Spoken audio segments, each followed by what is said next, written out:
Zoom sebelum kajian selesai, silahkan menuliskan izin di kolom chat. Baik, Ana Ummu Musa Rahil Amir Maretan, malam ini insya Allah menjadi moderator kajian kita. Untuk mempersingkat waktu, karena waktunya juga sudah lewat ini, Ana langsung serahkan aja kepada Dr. Regianti Permatasari. Tafadholi, dokter. Ya, jazakillahu khair pada Ustazah Rahil. Bismillah, Assalamualaikum warahmatullahi wabarakatuh. Sekarang akan saya mulai. Kita akan membahas tentang mengenal manusia sehat ya. Jadi kita mulai dari judul yang sangat-sangat sederhana dan juga insya Allah dapat bermanfaat untuk semua ya. Manusia sehat ya. Kita harus mengenal bagaimana menjadi manusia sehat itu agar apa? Agar kita bisa mencegah ya. Mencegah dari hal-hal yang bersifat kronis ya, yang dapat mengancam kesehatan dan juga kecacatan dan juga kematian ya. Kita berikhtiar agar kita bisa sehat ya. Agar kita bisa mempunyai waktu dan juga body yang fit untuk beribadah ya.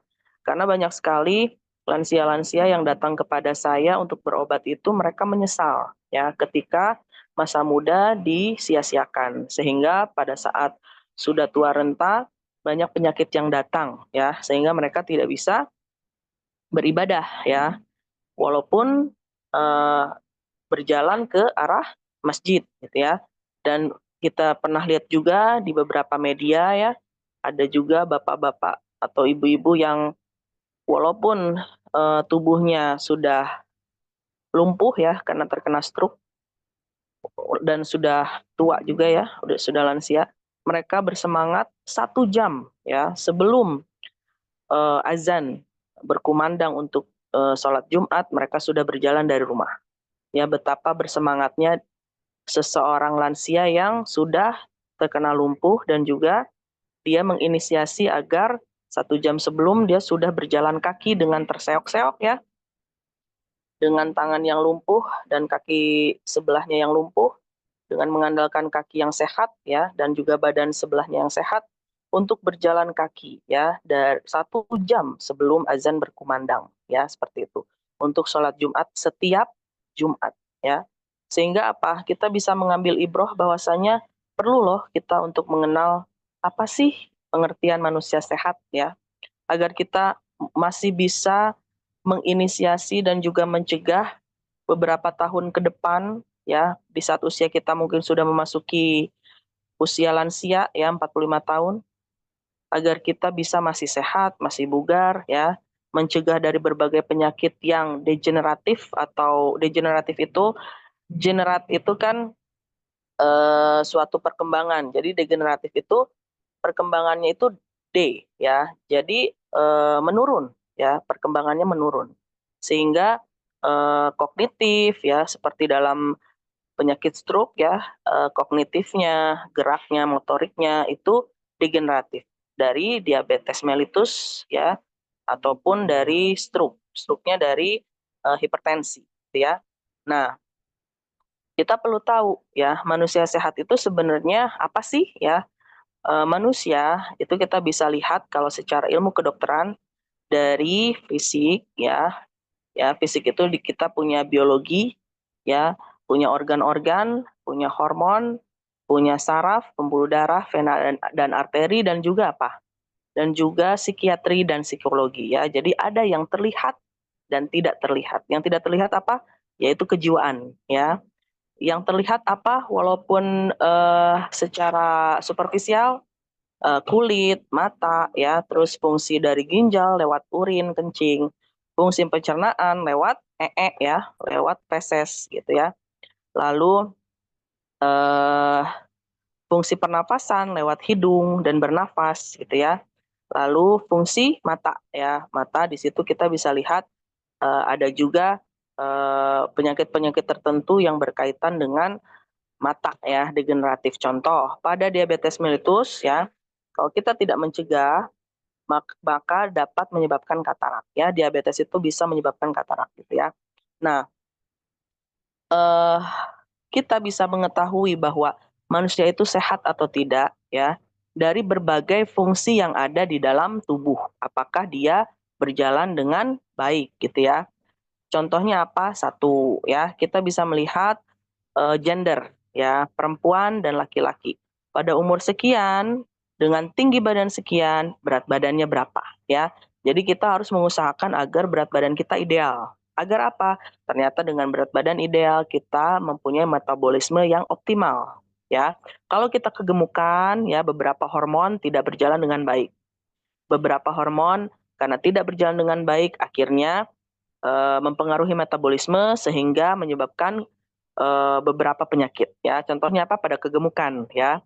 Pada kegemukan kalau kita tidak berpuasa, misalnya kita malas nih olahraga ya karena kita ibu rumah tangga ataupun kita ibu pekerja ya, sehingga ke gym aja kita males, mahal, terus campur baur gitu ya. Gimana cara mensiasatinya? Bisa dengan puasa ya. Kita berpuasa setidaknya puasa Daud ya, seling sehari atau Senin Kamis gitu ya. Atau mengkodok kalau misalnya memang masih banyak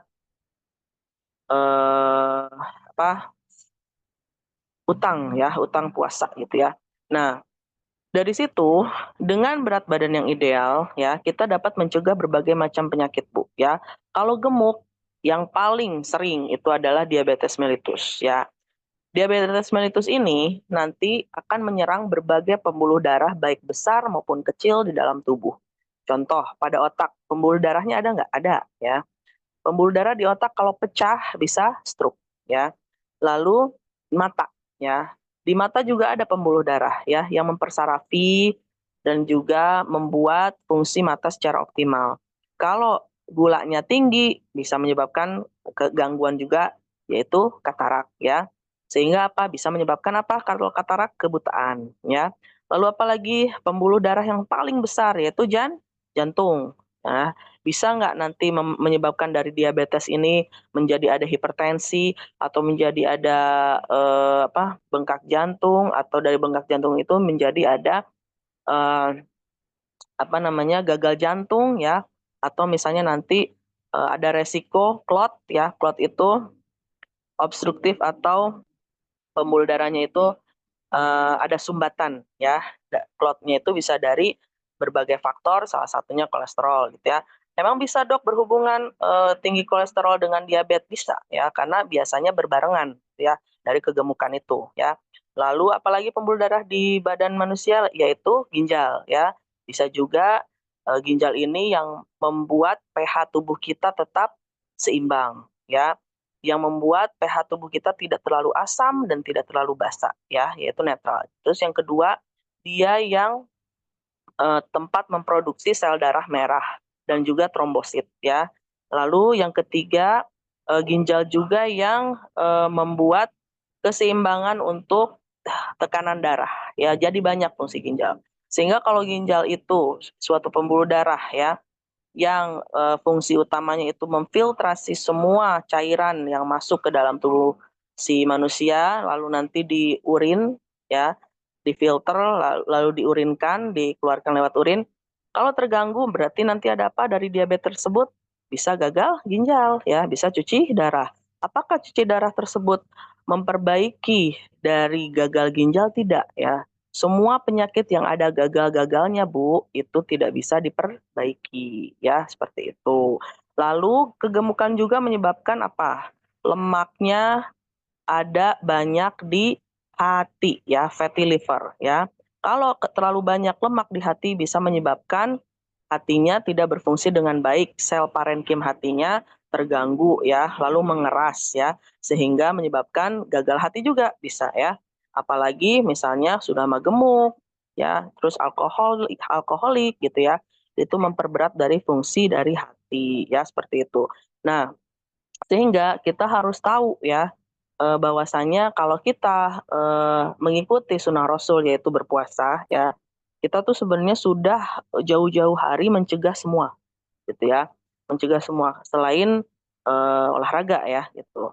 Apalagi kalau perempuan itu beda dengan laki-laki ya. Mungkin kalau laki-laki mau berapa tahun dia nikah ya, badannya tetap bagus ya. Tapi kalau wanita, dia harus naik turun berat badannya. Jadi ketika hamil dia gemuk, ketika melahirkan dan menyusui dia turun lagi, ketika hamil lagi dia gemuk. Jadi naik turun ya. Sehingga apa? Pasti gemuk ya. Pasti yang pernah hamil dan melahirkan itu gemuk ya gitu. Sehingga eh, pas banget nih di kelas Raudatus Sholihat ini ibu-ibu ya atau calon ibu gitu sehingga kita bisa mengkondisikan agar badan kita sehat seperti itu ya. Nah, lebih baik lagi dengan apa? Dengan banyak minum air putih ya. Jadi selain berpuasa kita harus banyak minum air putih. Kenapa? Karena 60 sampai 80% tubuh kita itu isinya air, Bu, cair ya, air cairan. Sehingga kita lebih butuh minum daripada makan. Sehingga apa namanya? Korelasinya sejajar ya, bagus ya. Feedbacknya positif dengan perintah Rasulullah agar berpuasa ya. Di mana kita menahan makan dan minum ya. Lalu kita juga pas berbuka tidak dianjurkan untuk banyak makan ya pas berbuka. Tapi kalau misalnya minum dianjurkan. Contoh Rasulullah SAW itu berbuka dengan kurma dan susu gitu ya. Kurmanya cuma ganjil 1 atau 3, tapi susu segelas ya. Jadi perbandingannya lebih banyak cairan ya daripada yang dimakan gitu ya. Nah dari situ juga kita bisa lihat bahwasanya uh, korelasinya ada gitu ya. Nah oleh karena itu manusia yang berpuasa tidak pernah mati, Bu. Kenapa? Karena lebih butuh cairan ya daripada makanan gitu ya. Sehingga orang yang nggak makan gitu ya, tidak apa ya menahan diri untuk makan gitu ya. It, kita bisa lihat dari diet ataupun berpuasa itu nggak mati. Bahkan eh, korelasinya jadinya badannya bagus gitu ya. Jadinya badannya bagus dan sehat gitu ya. Nah, di sini kita akan membahas ya beberapa keuntungan ya mempunyai badan yang sehat ya. Yang pertama mungkin bisa dicatat ya, meningkatkan energi dan produktivitas ya. Jadi pada badan yang sehat dan ideal ya, itu semua hormon Bu berjalan secara optimal sehingga produktif ya, sehingga subur. Yang tadinya misalnya perempuan usia subur, gemuk gitu ya, dia tadinya punya kista dikarenakan kegemukan ya. Dengan dia diet ya, berat badannya ideal, lalu dia meregulasi hormonnya. Kalau ada gangguan hormonal dengan obat dari spesialis OBGYN ya, untuk meregulasi apa aknenya gitu ya, apa jerawatnya. Kan jerawat itu timbul sebagai suatu gejala dari adanya gangguan hormonal gitu ya. Nah, lalu di maintenance dengan obat hormonal dari dokter, akhirnya dietnya berhasil gitu ya. Akhirnya hormonalnya tidak terganggu sehingga apa produktif, akhirnya hamil seperti itu ya. Nah, yang kedua, mencegah dari penyakit-penyakit kronis seperti diabetes ya, penyakit jantung, hipertensi ya, yang semua itu bisa menyebabkan kerusakan-kerusakan pada organ ya. Bisa stroke gitu ya, bisa gagal ginjal, gagal jantung, ya gitu, gagal hati gitu ya.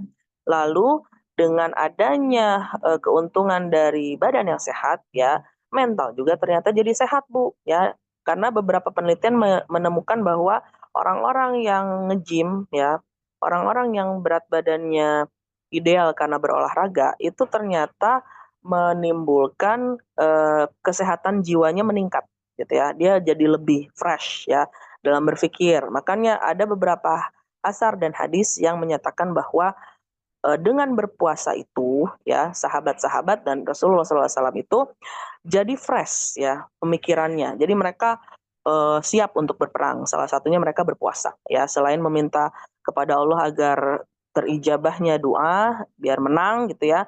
Tapi mereka juga jadi fit gitu, jadi siap perang gitu ya. Nah, lalu mengontrol adanya berat badan yang ideal. Jadi kalau kita udah benar berat badannya Bu, itu ngontrol biar ideal terus tuh lebih gampang, lebih mudah ya.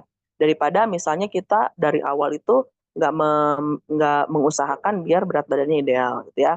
Lalu ada juga dan sehingga ya kualitas dari tidurnya juga bagus ya, karena kualitas tidur itu bagi manusia dewasa itu 6 sampai 8 jam. Sehingga dia tidak insomnia, dia pas bangun tidur fresh, seger, nggak sakit kaki gitu ya, nggak sakit badan gitu ya.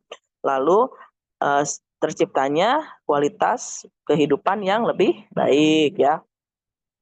Lalu beberapa indikator untuk kesehatan manusia sendiri ya, yang pertama adalah indikatornya kita harus lihat dari yang tadi saya bilang ya, ideal body weight ya. Jadi berat badannya harus ideal ya.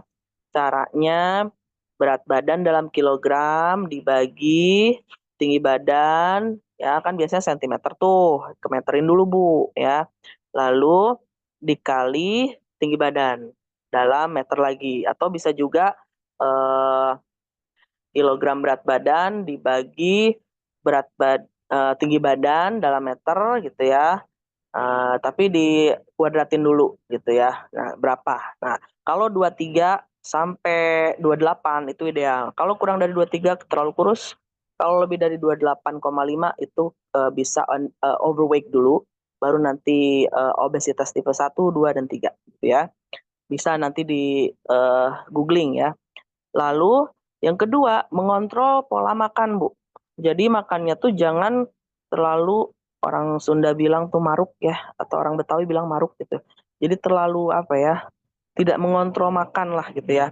Jadi nggak milih-milih makanan yang masuk ke mulut gitu. Karena nanti ada efek-efek tertentu Bu ketika kita tidak bisa mengontrol dan memfilter makanan yang masuk ke dalam mulut kita. Ataupun minuman manis, ataupun minuman yang sudah ada aspartamnya ya, dalam jumlah yang banyak dengan frekuensi yang sering, dan juga eh, apa namanya, semuanya serba manis gitu. Nah itu ya, jadi kita harus mengontrol nafsu makan, kontrol appetite ya.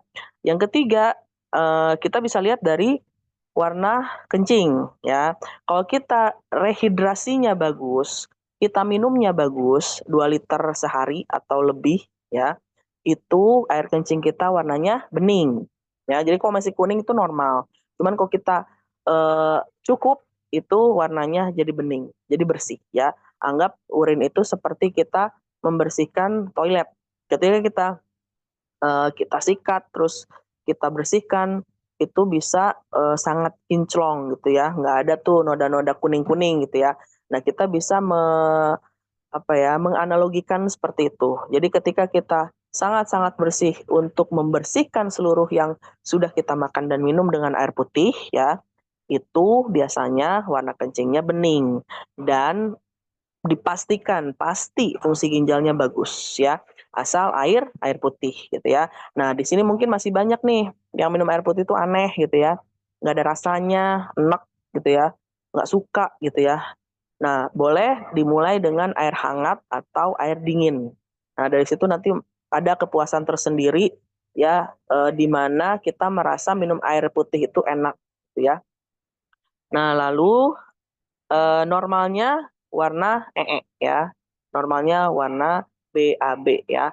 Warna BAB yang normal itu kuning ya, atau coklat gitu ya. Ketika warnanya berubah jadi putih atau abu-abu, itu ada permasalahan ya di pencernaan termasuk hati dan juga teman-temannya, yaitu kandungan empedu gitu ya.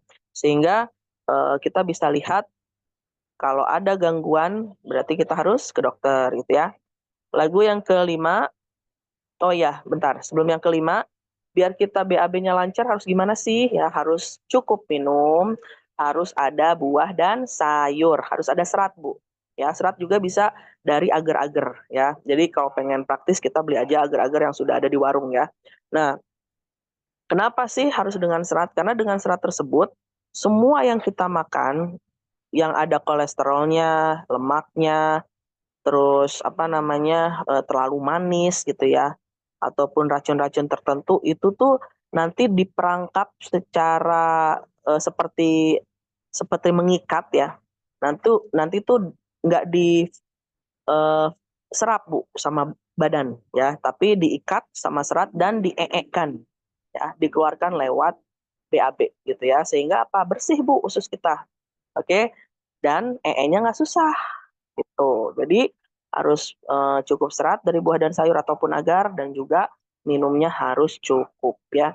Nah, terus yang kelima, eh kita bisa lihat apakah tidur kita tuh bikin kita seger ya, bikin kita fit lagi, namanya revitalization ya. Kalau misalnya nggak seger, pas bangun pegel-pegel, sakit ya, berarti ada sesuatu yang salah sama badan kita ya. Bisa jadi kurang minum, bisa jadi kegemukan ya, dan salah satu kegemukan juga yang disebabkan oleh diabetes itu adalah adanya lipatan-lipatan tertentu seperti di leher, ketiak, dan juga perut ya, ataupun sikut ya, yang berwarna hitam ya, kehitaman. Jadi hiperpigmentasi. Sehingga ataupun adanya daging-daging tumbuh yang kecil-kecil ya, namanya skin tag ya, yang seperti kutil tapi dia bisa di apa ya, kayak nempel doang gitu, kayak kayak beras tapi nempel gitu ya. Itu bisa diambil, bisa dilaser. Nah, itu berarti ngasih tahu tuh Allah kalau kegemukan gitu ya. Terus yang keenam,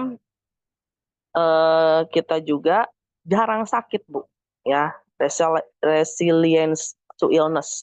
Kita jarang sakit ya, paling sakit juga cuman pilek tapi sembuhnya cepat gitu ya. Karena misalnya lagi musim hujan atau misalnya lagi nggak karuan ya cuacanya, nggak ada matahari ya, sehingga kalau nggak ada matahari itu Bu, virus-virus sama bakteri sama jamur itu senang banget dia berkeliaran gitu ya. Jadi, gampang sakit pancaroba ya. Jadi virus-virus kayak gondongan segala macam tuh endemik jadinya ya. Jadi pada pada apa ya, pada menularkan di satu komunitas tertentu gitu, dan itu massal gitu ya. Nah yang ketujuh, kita bisa ngelihat dari yang saya bilang tadi bahwa skinnya itu atau kulitnya itu jadi nggak jerawatan ya, karena berat badan dia sesuai dengan tinggi badan. Terus apalagi rambut nggak rontok ya. Terus apalagi fit ya, jadi nggak lesu, nggak lemah ya. Terus kulitnya nggak ada hiperpigmentasi ya, nggak ada skin tag juga gitu ya. Lalu nggak sesek ya, jadi pernapasannya bagus. Nggak ada sesek, nggak ada batuk, nggak ada dahak gitu ya. Terus plong ya, tidak berat gitu ya. Yang ke-9, EE-nya normal sehari sekali ya, dan nggak susah gitu ya. Lalu ke-10, fungsi jantungnya optimal ya, jadi stabil ya, dalam ritme, dalam nada nada ya, dalam apa, berapa kali per menitnya gitu ya, dalam tekanan darahnya gitu ya. Terus dalam ketika ngambil nafas ataupun mengeluarkan nafas itu nggak ngaruh dengan takikardi ataupun bradikardi. Jadi nggak ngaruh ada debaran ataupun lemah barannya gitu ya. Lalu ketika diperiksa ya, level dari gula darahnya normal ya. Sehingga apa? Orangnya happy karena dia merasa mental saya baik ya, badan saya sehat gitu. Saya dalam berbagai kegiatan dan aktivitas tidak ada kendala gitu ya. Nah, sekarang kita beralih ke beberapa sinyal ya atau gejala pada badan yang tidak sehat ya. Biasanya diberikan ciri-ciri sebagai berikut. Satu ya, merasa kok lemes gitu ya, nggak bertenaga, lemah, letih, lesu gitu ya. Sehingga dia juga nggak ada nafsu makan ya, dia nggak mau makan gitu. Terus kedua ya, dia kegemukan atau banget, atau dia terlalu kurus. Jadi kita tuh harus ideal Bu, harus di tengah-tengah. Kalau berat badannya segini dengan tinggi badan segini, gitu ya. Kalau tinggi badannya segini, berarti berat badannya harus segini, gitu ya. Lalu dia gendernya apa, cewek apa cowok? Karena beda ya, perempuan idealnya dengan tinggi sekian tuh sekian berat badannya gitu. Jadi gender juga ngaruh ya. Lalu eh, gampang marah atau jarang banget dia bisa istirahat yang tenang. Jadi insomnia ya, terus sering marah-marah, pengen tidur tapi gelisah, was-was, ada yang dipikirin tapi nggak tahu mikirin apa gitu, kayaknya kok kesel bawaannya ya, itu udah ada tuh gangguan jiwanya gitu ya. Lalu tidak jarang sakit atau sering sakit gitu ya. Sering merasa dirinya itu lemah dan gampang terkena penyakit ya. Lalu gampang easily anxious or stressed ya. Jadi gampang cemas dan juga gampang stres ya. Lalu cepat sekali merasa capek, lelah ya. Quick tiredness ya. Jadi merasa gampang sekali lelah ya atau mempunyai gangguan tidur ya gitu.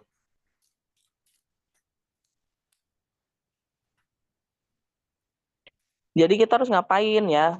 Memperbanyak aktivitas fisik ya, bisa dengan olahraga, bisa dengan apa ya? Olahraga contohnya apa sih dok yang paling mudah dan murah ya? Jalan kaki, jogging, lari, terus berenang ya.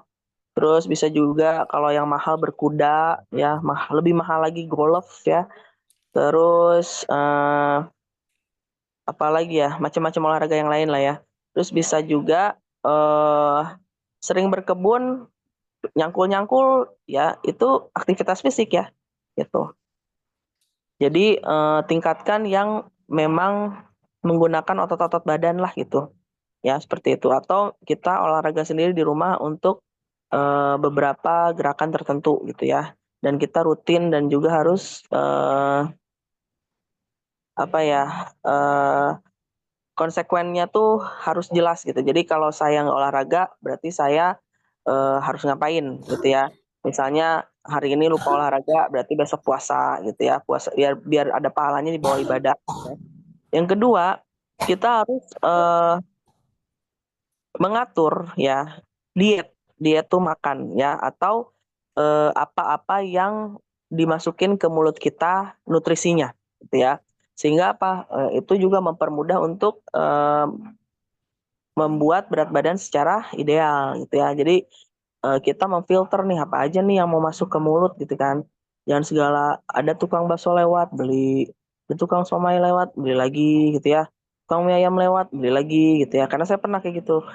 Jadi saya tahu ya gitu. Jadi itu membuat kita nggak nggak bisa memfilter apa yang kita masukin ke mulut gitu ya sehingga apa kira gemuk. Nah setelah gemuk kita baru sadar oh kita harus nurunin ya. Padahal kalau kemarin-kemarin kita nyetop atau memfilter nggak akan ada PR sebanyak itu untuk menurunkan berat badan ya. Lalu kita harus mempunyai kebiasaan yang sehat. Contohnya apa? Cukup tidur, tidak boleh bergadang ya.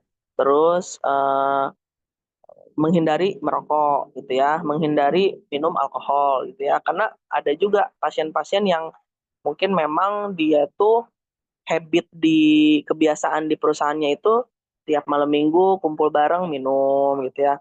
Atau cewek, perempuan ya, minum juga ikutan terus ngerokok gitu kan. Jadi apa ya, habit di perusahaannya kayak gitu jadi susah juga padahal berjilbab misalnya kayak gitu ya. Banyak pasien-pasien saya yang kayak gitu. Jadi eee, pada saat khilaf mungkin mereka nggak akan ngerasa itu tuh bahaya ya. Tapi pada saat dia ketemu dokter dengan keluhan tertentu, nah dia baru kayak insaf gitu. Karena saya bilang, sekarang gini, "Bapak 2 bulan yang lalu minum alkohol," saya bilang gitu ya. "Bapak tahu alkohol itu apa? Ini saya punya apa namanya, hand sanitizer, ini 70% alkohol, Pak. Saya nggak tahu, bir apa yang Bapak minum, atau vodka kah, atau alkohol, atau oplosan," saya bilang gitu ya. "Yang semua itu isinya tuh merugikan Bapak. Kita sama aja masukin hand sanitizer ke mulut kita," saya bilang gitu ya.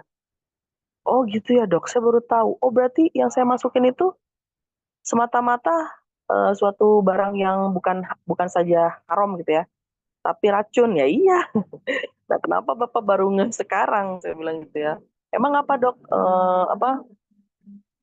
kalau jangka panjang dan sering saya lakukan minum-minum, apa?" katanya ya, bahayanya. Gini Pak, setiap, zat ya yang asing ya, yang merusak itu selalu difilter, didetoks dengan hati, oke? Nah sekarang Bapak bayangin, mungkin Bapak 2 bulan yang lalu Bapak bilang seperempat gelas ya. Nah terus Bapak bayangin Bapak minum seperempat gelas tiap hari, 4 kali sehari ya, gimana kalau Bapak jadi hati, aku bilang gitu. Kewalahan kan? Akhirnya apa? Rusak Pak hatinya. Akhirnya parenkim hatinya, sel dasar dari hatinya rusak, mengeras, dan orang bilang jadi apa? Jadi kanker gitu. Kalau sudah mengeras, rusak, nggak bisa lagi Pak berfungsi. Namanya kanker Pak, nggak bisa diobatin. Orangnya mati. Saya bilang gitu. Oh gitu ya dok, iya. Nah dia baru ngerti. Ya sudah dok, kalau tahu begitu berarti saya setiap pegel-pegel saya nggak minum vodka. Iya Pak, kalau pegel ya Bapak berenang. Biar pegelnya jadi sehat, saya bilang gitu ya. Bapak relax, Bapak bisa berendam air panas, saya bilang gitu ya. Biar kalau badannya biar relax gitu. Kalau saya sih nggak yakin ya kalau Bapak pegel terus minum. Karena itu biasanya alasan pasien gitu ya. Gitu ya. Nah, jadi healthy habits. Jadi kebiasaannya tuh harus benar gitu ya. Nah, saya sebagai dokter sering menemukan hal-hal yang di luar nalar, Bu. Ya, yang aneh-aneh, yang di luar batas, yang saya harus hadepin sebagai dokter perempuan, ya. Sehingga yang saya lakukan, ya pendekatan-pendekatan seperti itu. Jadi saya suluh, ya. Jadi saya kasih penyuluhan ke personalnya langsung, ya, dengan contoh kehidupan sehari-hari yang dia bisa terima, gitu ya, yang nggak sulit untuk dia terima. Gitu. Sehingga apa? Bisa bermanfaat. Jadi dia langsung ngerti gitu. Lalu menghindari polutan dari lingkungan. Contohnya apa ya? Contohnya knalpot ya. Itu kan zat-zat di knalpot itu kalau misalnya dia lewat terus hitam, itu kalau kita hirup itu lama-lama juga Bu, itu kita bisa sakit gitu ya. Terus contoh yang paling sering itu asap rokok ya, seperti itu. Jadi kita harus menghindari lingkungan yang banyak polutan ya. Lalu faktor genetik. Nah, beberapa penyakit ada yang diturunkan. Contohnya apa? Hipertensi dan juga diabetes mellitus. Misalnya ayahnya diabetes mellitus ya, diturunkan ke anak perempuannya ya. Sehingga apa? Anak perempuannya walaupun belum diabetes dia harus mencegah ya dengan cara apa? Ya berat badannya diidealin gitu ya. Nah, terus yang selanjutnya, kita juga harus menjaga mental kita biar sehat. Kenapa, Bu? Kalau kita ada masalah, kita nggak bisa meregulasi emosi, marah-marah, kita mencoba untuk tidak mengkontrol gitu ya. Nanti tuh tensi naik, Bu. Terus asam asam lambung naik gitu ya. Dia ngerasanya itu sakit jantung karena naik gitu ya ke dada. Padahal itu cuman GERD ya, gastroesophageal reflux gitu ya. Jadi rugi gitu. Kalau kita punya masalah, kita jangan ngekewek nyalira orang Sunda bilang. Jadi overthinking itu aja dipikirin ya. Terus kita nggak menghadapi kenyataan di depan kita sehari-hari. Makan, minum, kerja, ngurus anak, ngurus suami gitu ya. Sehingga apa? Akhirnya ada gangguan jiwa gitu ya. Jadi anak sama suaminya nggak keurus gitu ya. Dia sibuk dengan mental dia sendiri. Banyak yang kayak gitu. Ya akhirnya apa? Akhirnya masuk ke penyakit jiwa sehingga lost ya. Jadi dia bukan jadi diri dia sendiri. Akhirnya apa? Ngerepotin Bu ya, ngerepotin anak-anak, ngerepotin suami gitu ya. Jadi kita benar juga kalau kita belajar di agama tuh kita harus mengimani ya takdir baik dan buruk. Terus ketika ada musibah, kita bilang innalillahi wa inna ilaihi rajiun. Ya, sehingga apa? Bisa timbul rasa ridho ya terhadap takdir ya walaupun itu buruk. Dan ternyata setiap takdir yang buruk walaupun itu pahit itu adalah cara Allah menjauhkan hal tersebut yang tidak kita tahu ya dari kita gitu. Sehingga suatu hari kita mengambil hikmah, oh gitu. Kalau waktu itu tidak menyakitkan saya sampai saya mau berpaling jauh, mungkin saya sudah terjebak ya ke hal yang lebih buruk gitu ya. Lalu yang selanjutnya harus sering regular check up ya. Jadi harus sering check up secara berkala ya. Ya mungkin gitu aja Ustazah. Materinya sudah selesai. Ya, baik, Masya Allah, tabarakallah, jazakillah khair, Dokter Regianti, Masya Allah materinya luar biasa sekali malam ini, bermanfaat banget ya buat ummahat terutama. Baik, untuk selanjutnya, Ana lanjutkan ke sesi tanya jawab. Silahkan ummahat Mungkin ada yang belum dipahami dari materi yang disampaikan oleh dokter, atau ada ya pertanyaan terkait materi yang disampaikan oleh Dokter Regi malam ini, silahkan. Boleh dengan raise hand atau menuliskannya di kolom chat, silahkan. Ada Ummul Mufti, silahkan open mic-nya Ummul Mufti. Bismillah, Assalamualaikum warahmatullahi wabarakatuh. Waalaikumsalam warahmatullahi wabarakatuh. Afwan dok, Ana mau tanya, ada keluarga Ana yang badannya Masya Allah ideal, tapi dari ciri-ciri yang dokter sebutkan seperti ada garis gelap di beberapa daerah tubuh dan ada di wajah apa tuh yang kecil-kecil dok yang tadi dokter sebutkan itu juga ada pada beliau. Dan kalau pola makannya memang rajin mentil, tapi badannya Masya Allah barakallahu fiik bagus dok. Itu gimana ya dok? Ya, jadi tadi kan kita lihat ya tinggi badan. Nah, harus sesuai tinggi badan. Misalnya dia tinggi badannya 180 ya. Dia itu idealnya itu kalau 180 tuh bisa di 75 ya. Nah, karena dia tinggi, kita nggak kelihatan tuh kalau dia tuh gemuk, karena kan manjang ke atas ya. Nah, bisa jadi seperti itu. Jadi karena dia tinggi, nggak kelihatan gemuk, tapi ada skin tag sama hiperpigmentasi.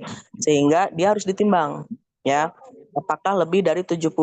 Kalau lebih berarti dia overweight atau obesitas tipe 1 gitu.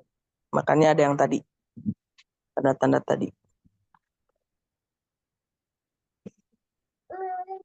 Iya. Nah dok, beliau 170 dan beratnya 70 kilo.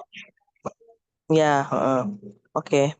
Nah, itu satu. Terus yang kedua, coba periksa gula darah ya. Apakah ada faktor genetik dari orang tua? Lalu pas diperiksa gula darah ternyata misalnya gula darah puasa 2 jam setelah makan sama HbA1c gula 3 bulan yang lalu ternyata semuanya positif ya. Lebih daripada normal. Nah, berarti dia ada kemungkinan pre-diabetes ya, atau diabetes gitu. Sehingga ya itu tadi yang poin terakhir, pemeriksaan berkala tuh harus gitu ya, walaupun masih muda gitu, seperti itu. Nah Ustazah, Afwan satu lagi Ustazah. Ya,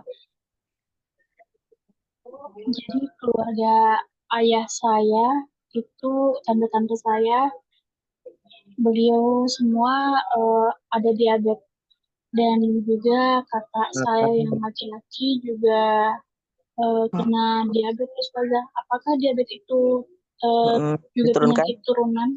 Iya, ada faktor genetiknya juga, tapi bisa dicegah ya. Kita ada turunan tapi nggak mau diabetes bisa ya, bisa dicegah. Yaitu tadi apa namanya, pola makan, hidup sehat, nggak boleh stres, terus udah kayak gitu. Intake makanan ya, terutama yang manis sama langsung instan, baik minuman maupun makanan yang instan-instan tuh nggak boleh ya. Terus banyakin buah sayur karena itu yang membantu kita untuk mengikat si lemak dan juga gula sehingga bisa dikeluarkan dan tidak diserap tubuh.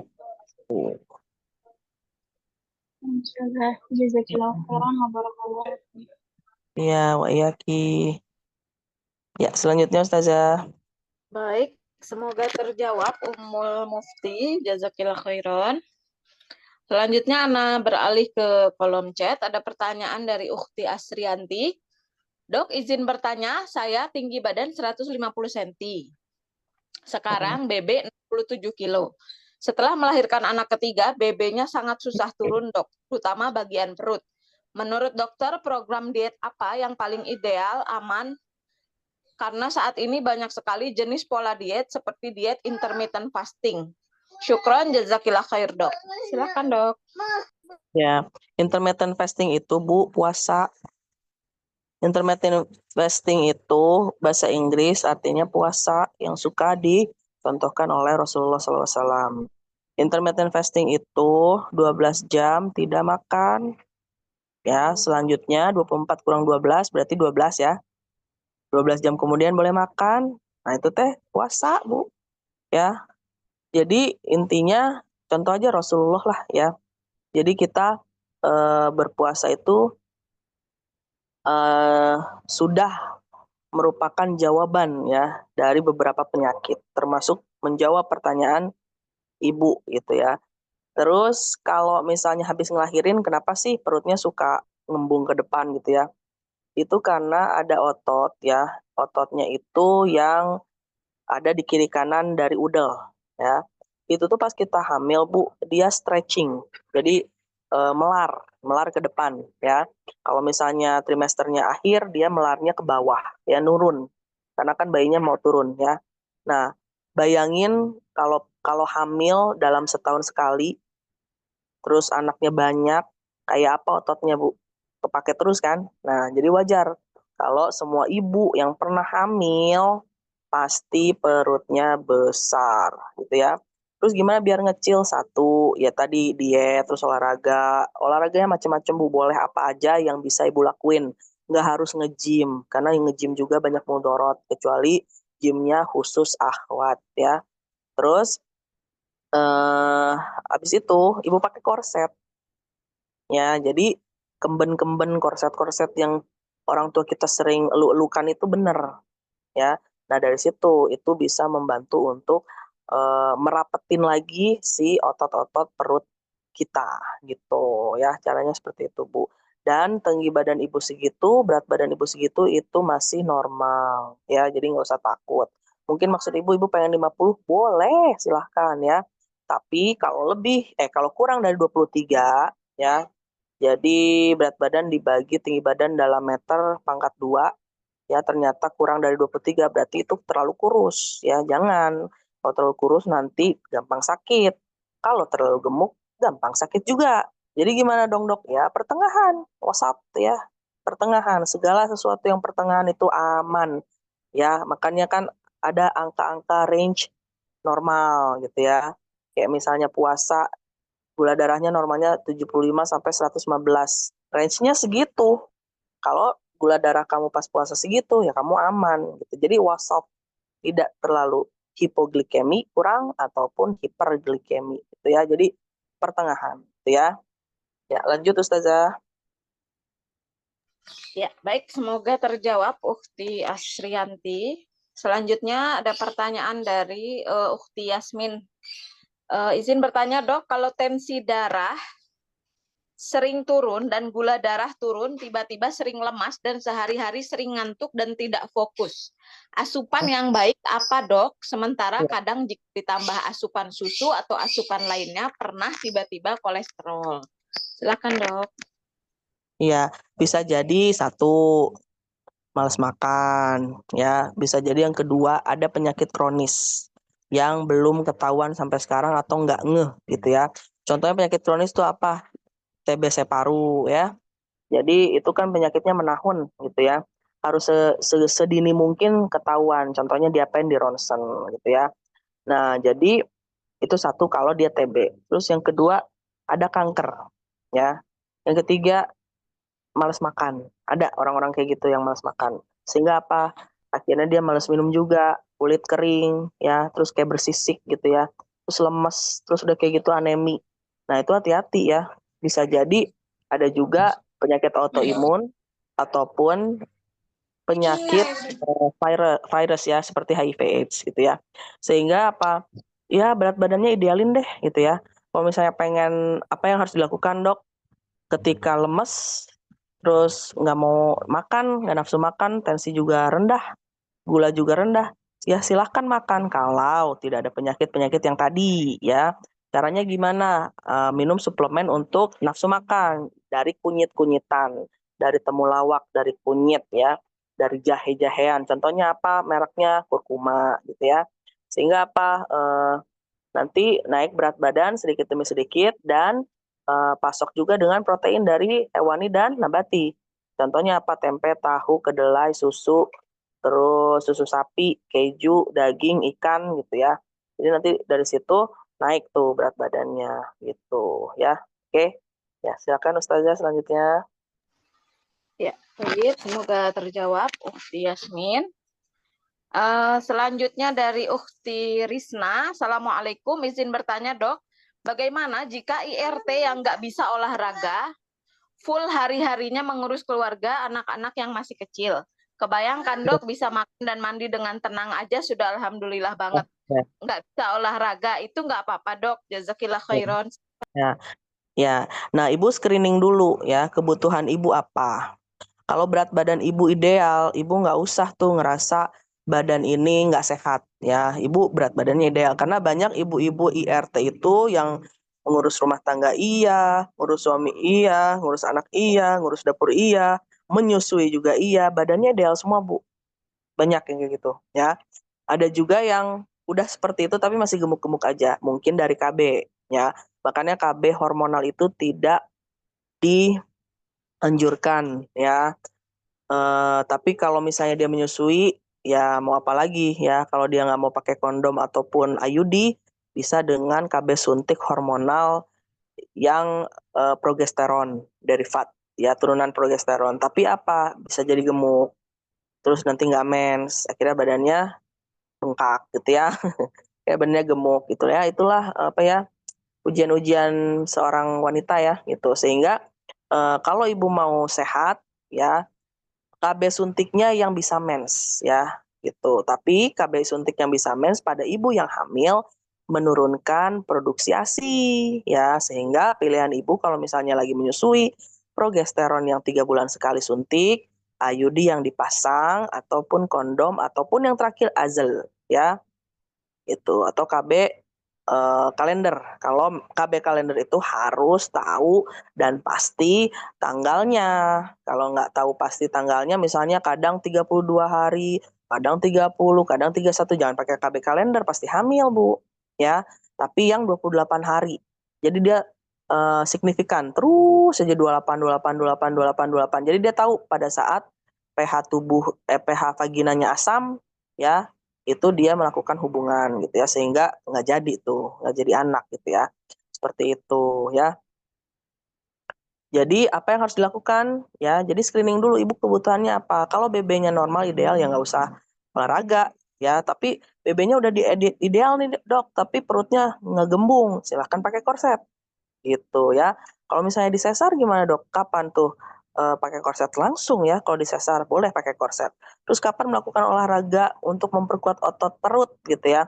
Ketika 6 bulan ya, gitu. Ketika 6 bulan. Kalau 0 sampai 6 bulan saya nggak merekomendasikan untuk melakukan gerakan perut gitu ya. Takut apa? Robek ya si jahitannya gitu. Walaupun sudah kering gitu ya. Jadi lakukan gerakan-gerakan yang lain dulu gitu ya. Begitu Ustazah, silakan dilanjut Ustazah. Iya, Toyib, Masya Allah, jazakillah khairan dokter. Semoga terjawab Ukhti, siapa tadi? Ya, selanjutnya ada Ukhti Ummul Mufti. Bismillah, assalamualaikum dok. Izin bertanya lagi, anak-anak dari usia 2 tahun, sekarang sudah 3 tahun, hampir setiap hari konsumsi vitamin C 50 mg. Tapi analisa ada aspartamnya, apakah itu aman untuk dikonsumsi? Satu Ya nggak lagi, aman. satu lagi, anak insomnia, susah tidur dan gampang terbangun. Sering begadang, kadang sampai pagi. Apakah aman mengkonsumsi melatonin 3-10 mg beberapa kali dalam sepekan untuk mengatur pola tidur? Jazakumullah khairan. Silakan Ya, dok. jawaban kedua dulu ya. Untuk mengkonsumsi hormon melatonin agar bisa tidur, it's okay Bu, tapi harus pengawasan dokter karena itu hormonal ya. Takutnya nanti ada efek samping tertentu ya.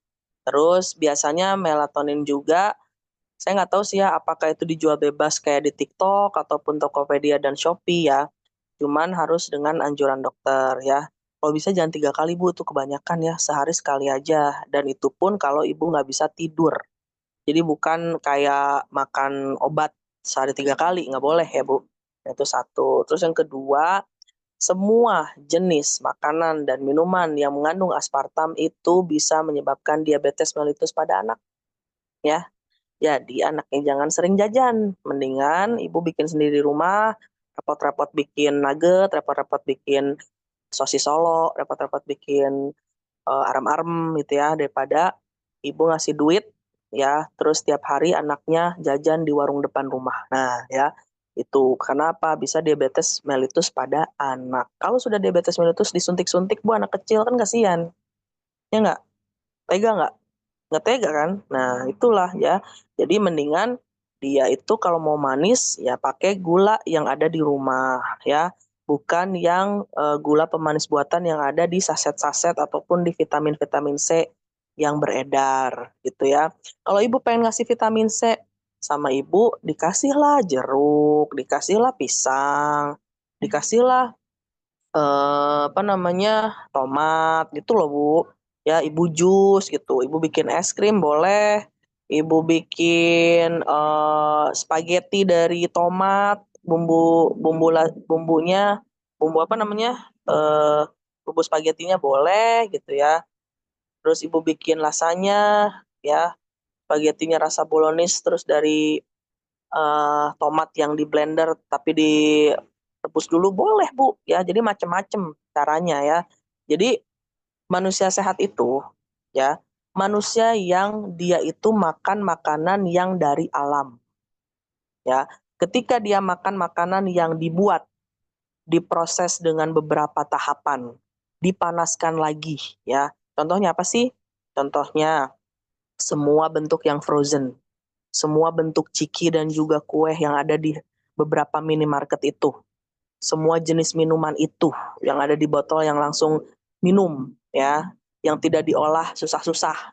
Kan kalau misalnya teh, ada tehnya, ada air panasnya, terus orang Sunda bilang ditaher ya.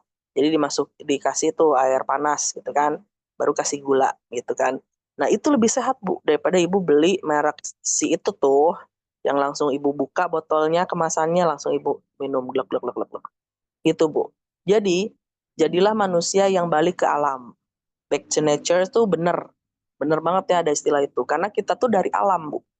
Semua bentuk makanan yang diproses ya, yang tidak basi, yang ada tanggal kadaluarsanya, berarti ada pengawetnya.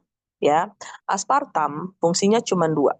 Satu pemanis buatan, kedua biar awet, alias apa? Pengawet, gitu ya. Kalau ibu minum sekali dua kali is okay. Tapi ibu kasih ke anak uangnya. Terus anak itu minum Marimas, Tiju segala macem tiap hari, ya. Sehari 6 kali. Apa yang terjadi? Ginjalnya kena, Bu. Kalau nggak ginjal, diabetes. Gitu. Kita ngeracunin anak, Bu. Ya, akhirnya apa? Cuci darah anaknya. Tega nggak ngelihat anak kecil cuci darah? Kalau saya sih nggak tega. Oke? Okay? So, kalau mau anaknya sehat, kita harus susah. Susah ngapain, Dok? Ya susah-susah bikin cemilan, susah-susah bikin minuman, ya gitu ya. Terus ajak anak untuk nabung, Bu. Nah, ini nggak ada pelajaran kayak gini zaman-zaman sekarang ya. Serba dibeliin gadget lah, serba dibeliin tablet lah gitu kan anaknya. Udah tahu pornografi lah, segala macem. Coba ajarin dia, misalnya gini, Mah, minta uang jajan dong. Kemarin-kemarin mama ngasih uang, kok sekarang enggak? Iya nih, semenjak ikut Rawdatus Shalihat, kata dokter nggak boleh gitu kan. Coba kamu tabung. Nah, tabung tuh Bu, ibu bikin aja sendiri dari kardus ya, atau kalau ibu mau dari kaleng gitu kan, kaleng bekas apa kek gitu ya, bekas kongguan, bekas apa, masukin tuh 2.000 tiap hari di depan anaknya. Nih tabung ya gitu. Mau apa sekarang? Mau bikin es krim mah? Ibu bikin tuh dari semangka kayak dikasih susu, masukin kulkas gitu kan. Tapi minum es krim juga nggak boleh tiap hari. Jadi harus, kalau es krim itu harus insidental. Jadi hari itu habis ya. Hari itu jatahnya satu anak satu batang es krim udah selesai. Kalau ibu bikin banyak kayak es lilin gitu, masukin kulkas ya, itu bisa satu hari itu 10. Itu bisa bisa sakit ya Bu. Gitu. Jadi eh ajaran orang tua zaman dulu tuh benar gitu. Makanya tabung aja Bu. Nah, anak ibu sehat, nggak ada penyakit-penyakit tertentu, uang ibu aman. Dan anaknya juga mentalnya jadi sehat. Mental pengen nabung, bukan mental pengen ngerusak diri sendiri dan ngerusak tatanan keluarga gitu ya. Jadi nanti anaknya mentalnya bagus Bu kalau ngadepin masalah gitu. Jadi dia ada apa ya, treat untuk mencegah atau menabung gitu ya, mencegah dari ketidakpunyaan duit gitu ya. Terus mencoba untuk produktif dari uang yang ada gitu Bu ya. Jadi ajarin anaknya nabung, jangan ngasih uang terus suruh jajan. Karena ngerengek kita nggak tega kasih, ngerengek nggak tega kasih, jangan ya. Kita sama aja ngeracunin anak Bu. Itu semuanya aspartam Bu isinya. Ya kalau nggak diabetes gagal ginjal, udah siap-siap aja gitu ya. Kalau nggak disuntik tiap hari selama 2 kali dalam sehari, kalau enggak cuci darah, siap-siap aja gitu. Oke? Ya, selanjutnya Ustazah. Ya, baik. Jazakillah khairan, dokter. Selanjutnya ada pertanyaan dari Ukhti Mia. Assalamualaikum, izin bertanya dok, saya sulit sekali gemuk. Mungkin pola makan saya yang tidak stabil, terkadang tidak pernah sarapan. Kalau sudah fokus di pekerjaan, lupa makan. Kebiasaan makan hanya sekali atau 2 kali sehari. Tinggi badan 155 cm, berat badan 45 kilo. Banyak yang bilang saya kurus. Adakah diet untuk badan ideal? Syukron wa jazakumullah khair. Silakan dok. Iya, kalau merasa kurus itu kalau berat badan per tinggi badan dalam meter dikuadratin kurang dari 23 ya. Coba sekarang 155-nya di dari sentimeter ke meterin terus dikuadratkan ya, di atasnya berat badannya terus dibagi. Apakah 23? Apakah kurang dari 23?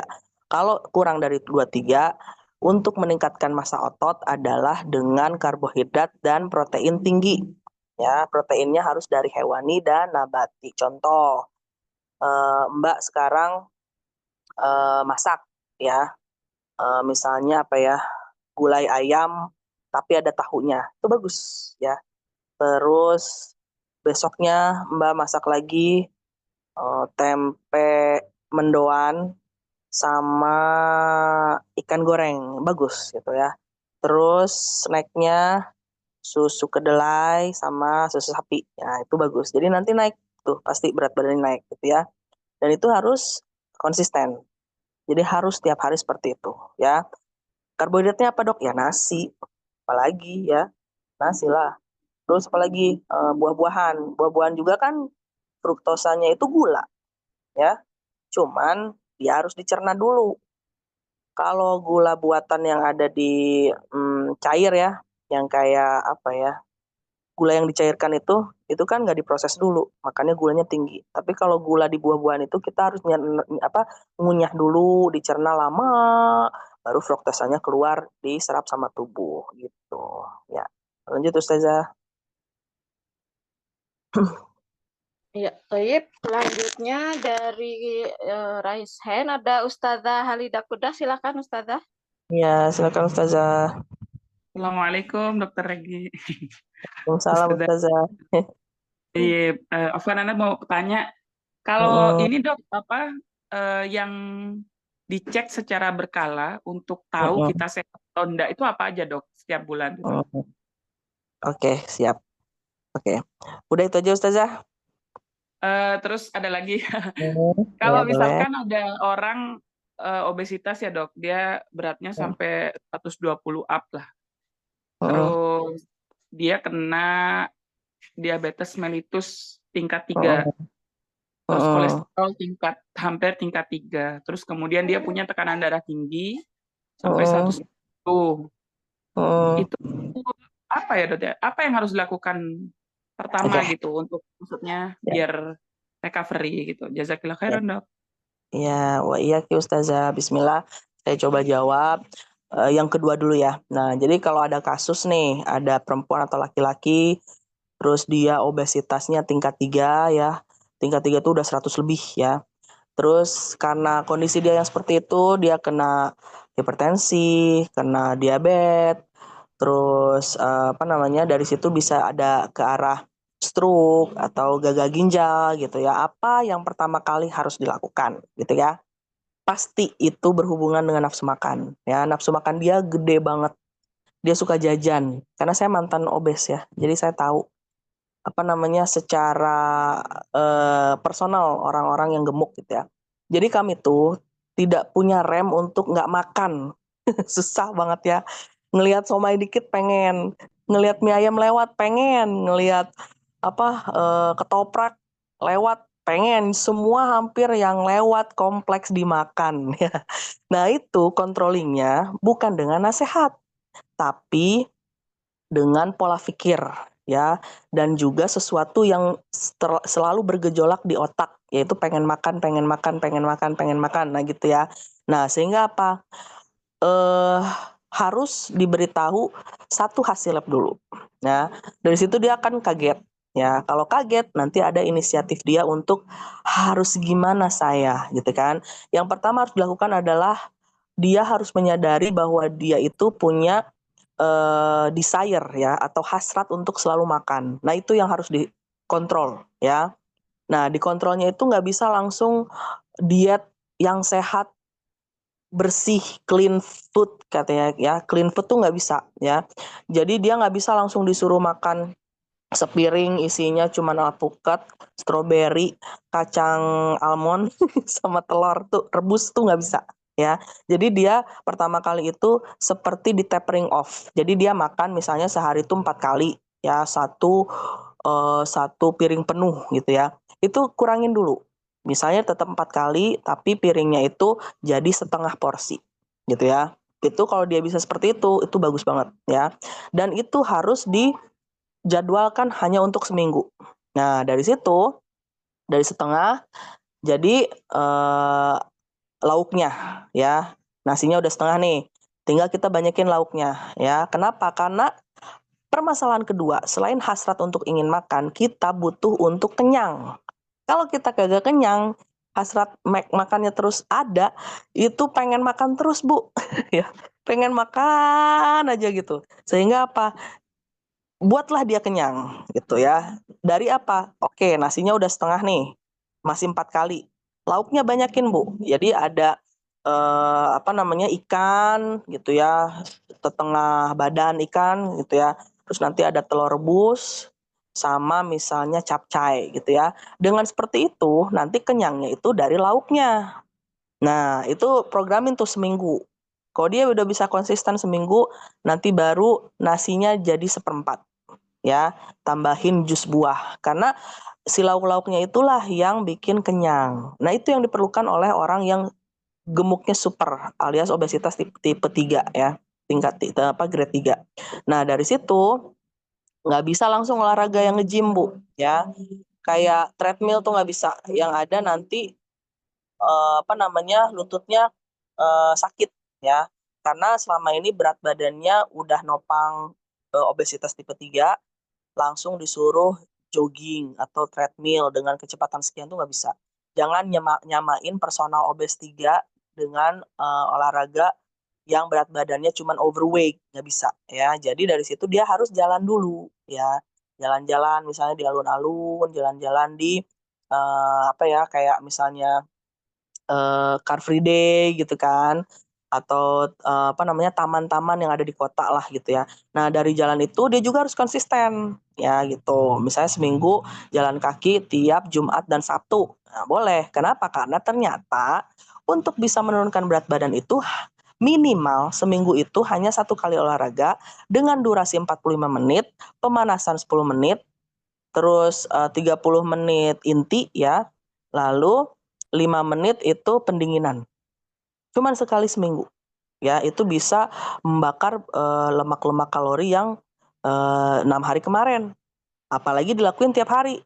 Gitu ya. Nah, dari situ mulai deh tuh kalau dia udah bisa konsisten ya dengan olahraga jalan sama makan yang seperti itu, mulai tuh boleh ke clean food ya. Clean food itu nggak harus kayak di TV-TV yang cuman alpukat 3 potong gitu ya, terus telur rebus dibagi 2, 1 biji, terus udah kayak gitu almond gitu ya, 5 biji, enggak harus kayak gitu ya. Boleh misalnya ikan dipepes ya, satu ekor gitu. Terus ada tahunya dari nabati ya. Tadi kan udah tuh dari hewani. Terus ada tahunya di dicapcai sama kacang polong misalnya gitu, atau sama buncis tuh boleh gitu ya. Begitu aja. Nah, dari situ banyakin minum ya. Minumnya apa? Air putih ya, bukan fresh tea, bukan teh botol, bukan ya.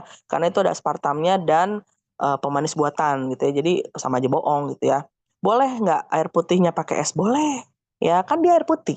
Ya, jadi boleh anget, boleh dingin. Jadi kalau yang gemuk itu pengennya dingin, boleh ya, silakan makannya seperti itu, minumnya air putih pakai es, silakan gitu. Nah, dari situ nanti walaupun turun 1 kilo itu harus diapresiasi ya, karena mereka tuh kadang butuh disemangati karena mereka sudah melalui beberapa kurun waktu yang tidak berhasil ya. Jadi sekitarnya itu harus mendukung seperti itu ya. Lebih bagus lagi kalau ada temennya gitu, misalnya suami istri sama-sama diet gitu, itu bagus gitu. Jadi dari situ kalau konsisten nanti hitung harus punya timbangan badan di rumah ya. Seminggu turun berapa kilo, sebulan berapa kilo, udah konsisten aja terus. Nanti dari situ seneng ya, rambut nggak rontok, kulit bagus, nggak hitam gitu ya, nggak hiperpigmentasi, tidur nyenyak, nggak pegel-pegel pas bangun gitu kan. Nah, dari situ nanti kualitas hidupnya membaik, terhindar dari berbagai ancaman diabetes ya, kayak stroke, gagal ginjal, gagal jantung dan lain sebagainya gitu. Begitu Ustazah. Ya, silakan ada pertanyaan lagi, satu lagi. Ya, baik. Yang terakhir dok yang pertama belum dijawab dok. Yang pertama apa ya? Lupa lagi. Itu cek yang rutin kalau iya. untuk yang sehat Ya, itu ya. apa? Ya. Kalau cek yang rutin itu tergantung permasalahan dia ya. Kalau misalnya umurnya 35 tahun ke atas ya, itu ada namanya medical check up Ustazah. Nah, medical check up itu mulai dari pemeriksaan darah rutin, pemeriksaan urin rutin, urin tuh kencing ya. Jadi darah rutin, kencing, terus kolesterol, asam urat, fungsi ginjal, gula darah, terus EKG, treadmill, ronsen, spirometri, dan lain sebagainya. Nah, itu namanya medical check up Ustazah. Itu sudah ada paketnya biasanya, disarankan setahun sekali Ustazah. Terus harga paketnya itu 1.500.000 gitu. Nah, dari situ nanti kelihatan Ustazah, keluar semua, deret gitu kan. Ada misalnya, oh ternyata dia asam uratnya tinggi, kolesterolnya tinggi, terus gulanya tinggi tapi hanya beberapa item sehingga dia prediabetes. Nah, kalau prediabetes berarti mau diabetes. Dia bukan diabetes, tapi kalau dia nggak mencegah dia bisa diabetes. Apalagi ditambah dengan faktor adanya keturunan dari ayah atau ibu. Sehingga dia harus, ya tadi, balik lagi ke pertanyaan kedua gitu ya. Jawabannya seperti itu. Nah, ternyata misalnya dia merokok, pas di spirometri, fungsi dari dia menghisap itu kurang, sehingga sesek. Nah, nanti kan ketahuan rokoknya berarti dikurangin gitu. Karena dengan merokok itu satu, yang paling sadis ya, itu bisa kanker paru-paru. Yang kedua kanker faring ya, sehingga pakai tracheostomy gitu. Jadi nafasnya lewat leher ya. Terus udah kayak gitu bisa lagi jadi nikotinnya nanti ada gangguan ke otak, pembuluh darah otak ataupun sumbatan di pembuluh darah jantung gitu ya. Atau parenkim paru-parunya rusak ya, sehingga dia sesek terus, nggak bisa diobatin pakai apapun. Pakai oksigen juga nggak bisa karena udah rusak ya.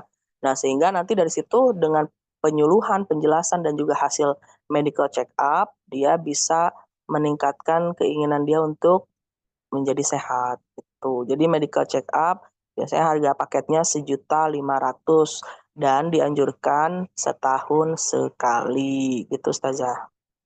Jazakallah khairan dokter ilmunya. Iya. Wafikum barakallahu Ustazah. Jazakillah khair udah bertanya. Iya, taib, Masya Allah, jazakillah khair, Dokter Egi, jazakillah khair, Ustazah Halidah. Sepertinya sudah habis pertanyaan dokter dari Iya. kolom sudah tidak ada, yang raise hand pun sudah tidak ada. Ya, ditutup saja Ustazah. Jazakumullahu khair. Iya, baik. Jazakillah khairan Dr. Regi atas ilmu dan waktunya yang sudah diberikan kepada kita semua. Semoga Allah membalasnya sebagai amal jariah untuk Dr. Regi dan keluarga. Dan kita yang hadir, semoga Allah mudahkan untuk menerima ilmu yang sudah disampaikan dan bisa mengamalkannya di kehidupan kita sehari-hari. Semoga Ummahat bisa tetap terus bersemangat untuk hadir di setiap kajian kita, meramaikan setiap majelis ilmu yang kita adakan setiap pekannya. Semoga Allah mudahkan dan Allah berikan ketetapan hati untuk bisa tetap bersemangat dalam menuntut ilmu bersama kami di kajian parenting online Raudhatus Sholihat. Ana Ummu Musa Rahil Amir Maretan, mohon maaf jika ada kesalahan dari Ana sebagai moderator malam hari ini. Semoga Allah mengampuni Ana. Jazakunallah khairan kepada ummahat yang sudah menyempatkan diri untuk bersemangat hadir dalam menuntut ilmu malam hari ini. Semoga Allah mengganjar antuna semua dengan pahala yang berlipat ganda. Ana tutup kajian kita dengan doa kafaratul majlis. Subhanakallahumma wa bihamdika asyhadu an la ilaha illa anta astaghfiruka wa atubu ilaih. Assalamualaikum warahmatullahi wabarakatuh. Waalaikumsalam warahmatullahi wabarakatuh. Jazakillahu khairan Ustazah. Wa iyyakum.